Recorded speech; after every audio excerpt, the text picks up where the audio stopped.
Hello, എല്ലാവർക്കും രുചിക്കൂട്ടിലേക്ക് സ്വാഗതം. നമുക്കിന്ന് ഒരു വൈറ്റ് ഫോറസ്റ്റ് കേക്ക് എങ്ങനെയാണ് ഉണ്ടാക്കുന്നത് നോക്കാം. അതിന് വേണ്ടി ഞാനൊരു പാത്രം എടുത്തിട്ടുണ്ട്. ഇനി ഒരു ബട്ടർ പേപ്പർ നമുക്ക് വെട്ടി അതിൽ വെച്ച് കൊടുത്ത് ഒന്ന് ഓയിൽ ചെയ്ത് കൊടുക്കാം. ഇനി നമുക്ക് ഉണങ്ങി, അതായത് ഈർപ്പമില്ലാത്തൊരു പാത്രം എടുത്ത് 2 മുട്ട അതിലേക്ക് പൊട്ടിച്ചൊഴിച്ച് കൊടുക്കാം. ഇനി നമുക്ക് ഒരു 1/2 ടീസ്പൂൺ വനില എസൻസും കൂടെ ചേർത്ത് നന്നായിട്ടൊന്ന് ബീറ്റ് ചെയ്ത് കൊടുക്കാം.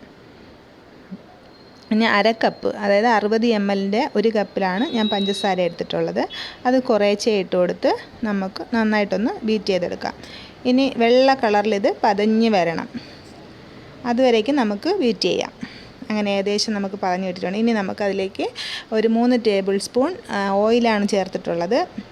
ഇനി ഇതിലേക്ക് മാവാണ് നമുക്ക് ചേർത്ത് കൊടുക്കേണ്ടത്. അതിന് വേണ്ടിയിട്ട് 1/3 കപ്പിൽ 1 കപ്പ് മാവ്, 1/4 ടീസ്പൂൺ സോഡാപ്പൊടിയും 1/2 ടീസ്പൂൺ ബേക്കിംഗ് സോഡയും കൂടെ ചേർത്ത്, ഒരു പിഞ്ച് ഉപ്പും കൂടെ ചേർത്ത് അതിൽ നന്നായിട്ട് മിക്സ് ചെയ്തതിന് ശേഷം കുറേശ്ശെ തട്ടിക്കൊടുത്ത് നന്നായിട്ട് ബീറ്റ് ചെയ്യാം. ഇനി നമുക്ക് 2 ടേബിൾ സ്പൂൺ പാലാണ് ചേർക്കണത്. അതും കൂടെ ചേർത്തിട്ട് നന്നായിട്ടൊന്ന് മിക്സ് ചെയ്ത് കൊടുക്കാം. ഒരു സ്പാച്ചില വെച്ച് നന്നായിട്ടൊന്ന് മിക്സ് ചെയ്തെടുക്കാം. അങ്ങനെ കേക്കിന് വേണ്ട ബാറ്റർ ഇവിടെ റെഡി ആയിട്ടുണ്ട്. ഇനി നമുക്കൊരു കുക്കറാണ് അടുപ്പത്ത് വെച്ച് കൊടുക്കേണ്ടത്. അതിലൊരു റിങ് ഇട്ടതിന് ശേഷം ഒരു 10 മിനിറ്റ് ഒന്ന് ഹീറ്റ് ആവട്ടെ. ഇനി നമുക്ക് നേരത്തെ ഓയിൽ തേച്ച് വെച്ചിരിക്കുന്ന പാത്രത്തിലോട്ട് ഈ ബാറ്റർ ഒന്ന് ഒഴിച്ചു കൊടുത്ത് നന്നായിട്ടൊന്ന് ഒരു സ്റ്റിക്ക് വെച്ച് അങ്ങോട്ടും ഇങ്ങോട്ടും ഒന്ന് ഇതാക്കി കൊടുക്കാം. കണ്ട, അടുത്ത ഈ സൈഡൊന്നും കൂടെ ഒന്ന് അങ്ങോട്ട് തിരിച്ചാക്കി കൊടുക്കണം.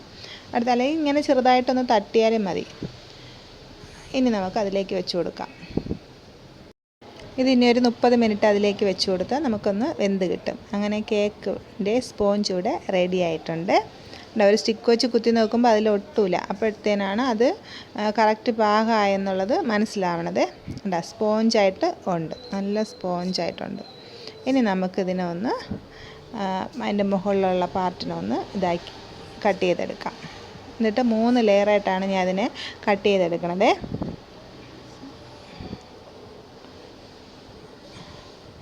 മൂന്ന് ലെയറായിട്ട് കട്ട് ചെയ്തെടുത്തതിന് ശേഷം എല്ലാവർക്കും വീട്ടിൽ ചെയ്ത് നോക്കാം കേട്ടോ. എല്ലാവരും ചെയ്ത് നോക്കണം. ഇതിൽ ഞാനങ്ങനെ കേക്ക് ജെല്ലോ അങ്ങനെ ഒന്നും ചേർത്തിട്ടില്ല. ഇനി നമുക്ക് വിപ്പിംഗ് ക്രീമാണ് ബീറ്റ് ചെയ്തെടുക്കേണ്ടത്. ഈ ക്രീമിൽ വന്നിട്ട് നമുക്ക് പഞ്ചസാര ചേർത്തിട്ടില്ല, അതുകൊണ്ട് ഇനിപ്പ് കുറവായിരിക്കും. അതുകൊണ്ടാണ് ഞാൻ 2 ടേബിൾ സ്പൂൺ പഞ്ചസാര ചേർക്കണത്. ഇനി അതിനെ നന്നായിട്ടൊന്ന് ബീറ്റ് ചെയ്തെടുക്കണം. ഇത് നല്ല തണുപ്പ് വേണം, ഫ്രിഡ്ജിൽ വെച്ചിട്ട് നല്ല തണുത്തിരിക്കണം. പാത്രം അതുപോലെ തണുത്തിരിക്കണം, ഈർപ്പമൊന്നും ഇരിക്കാൻ പാടില്ല. ഇനി ഇതിനെ നമുക്ക് ക്രം കോട്ട് ചെയ്തെടുക്കാം. ഫസ്റ്റ് ലെയർ വെച്ചിട്ടുണ്ട്. ഇനി അത് നമുക്ക് ഷുഗർ സിറപ്പാണ് ഒഴിച്ചു കൊടുക്കേണ്ടത്. ഇനി നമുക്ക് വിപ്പിംഗ് ക്രീം അതിലേക്ക് ചേർത്ത് കൊടുത്തിട്ട് നന്നായിട്ടൊന്ന് സൈഡിലൊക്കെ ആവണത് വരയ്ക്ക് നമുക്കൊന്ന് ലെവൽ ചെയ്ത് എടുക്കാം. ഇനി ഇതിലേക്ക് നമുക്ക് ചോക്ലേറ്റാണ് ചേർത്ത് കൊടുക്കുന്നത്. വൈറ്റ് ചോക്ലേറ്റാണ്, അത് ഗ്രേറ്റ് ചെയ്ത് വെച്ചിട്ട് അതിനൊന്ന് നമുക്ക് എല്ലായിടവും ഒന്ന് തട്ടി കൊടുക്കാം. ഇനി ഇതിൻ്റെ മുകളിലേക്ക് നമുക്ക് മിൽക്ക് മെയ്ഡാണ് വരുന്നത്.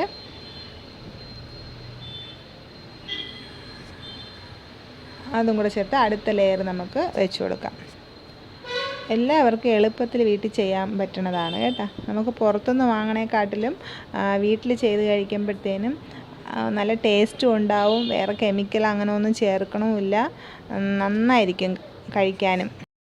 വീട്ടിൽ മക്കൾക്കൊക്കെ ചെയ്ത് കൊടുക്കാം കേട്ടോ. എല്ലാവർക്കും ചെയ്യാം, എല്ലാ വീട്ടമ്മമാർക്കും ചെയ്യാനുള്ളതേ ഉള്ളൂ. വളരെ സിമ്പിളാണ്. കുറച്ച് ഇൻഗ്രീഡിയൻസ് മാത്രം മതി. വീട്ടിലുള്ളത് മാത്രം വെച്ച് നമുക്ക് ചെയ്ത് കൊടുക്കാം. അതിന് പ്രത്യേക ബീറ്ററോ അങ്ങനെ തന്നെ വാങ്ങണമെന്നൊന്നും ഇല്ല. മിക്സിയിൽ വെച്ചും ചെയ്യാവുന്നതാണ്, വീട്ടിലുള്ള പാത്രം വെച്ചും ചെയ്യാവുന്നത്. അതിന് തന്നെ ഇനിയും പാത്രം നമുക്ക് മെനക്കെട്ട് പോയി വാങ്ങണമെന്നോ അങ്ങനെ ഒന്നുമില്ല. വീട്ടിലുള്ള പാത്രത്തിൽ വെച്ച് ഏത് ഷേപ്പിൽ വേണമെങ്കിലും നമുക്ക് ചെയ്തെടുക്കാവുന്നതാണ്. അങ്ങനെ എല്ലാവരും ചെയ്ത് നോക്കണം കേട്ടോ. അങ്ങനെ നമുക്കിവിടെ ഏകദേശം ക്രം കോട്ടിങ് റെഡി ആയിട്ടുണ്ട്. ഇനി നമുക്കൊന്ന് ഒരു കാർഡ് വെച്ചിട്ട് നന്നായിട്ടൊന്ന് അതിൻ്റെ സൈഡൊക്കെ ഒന്ന് ക്ലിയർ ചെയ്ത് കൊടുക്കാം. അങ്ങനെ എല്ലായിടവും ക്രീമൊക്കെ ആയിട്ടുണ്ട്. ഇനി മുകളിലോട്ടൊന്ന് ലെവൽ ചെയ്ത് കൊടുക്കാം നമുക്ക്.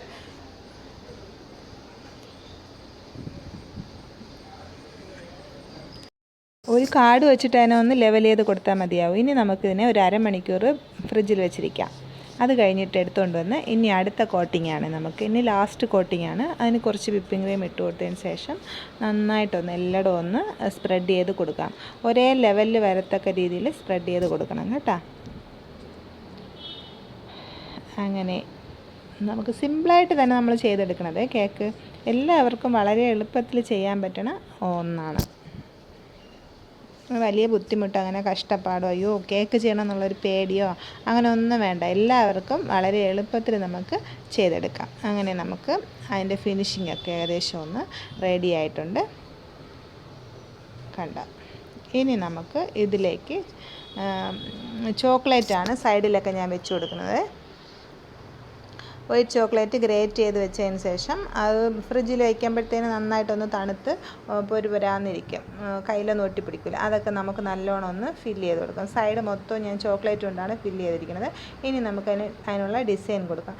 സിമ്പിളായിട്ട് തന്നെ ആ ഡിസൈൻ കൊടുത്തിട്ടുണ്ട്. അങ്ങനെ നമുക്കിവിടെ വൈറ്റ് ഫോറസ്റ്റ് കേക്ക് ഇവിടെ റെഡി ആയിട്ടുണ്ട്. എല്ലാവരും സപ്പോർട്ട് ചെയ്യണം, സബ്സ്ക്രൈബ് ചെയ്യണം, കമൻറ്റ് ചെയ്യണം, ഷെയർ ചെയ്യണം, ലൈക്ക് ചെയ്യണം. താങ്ക്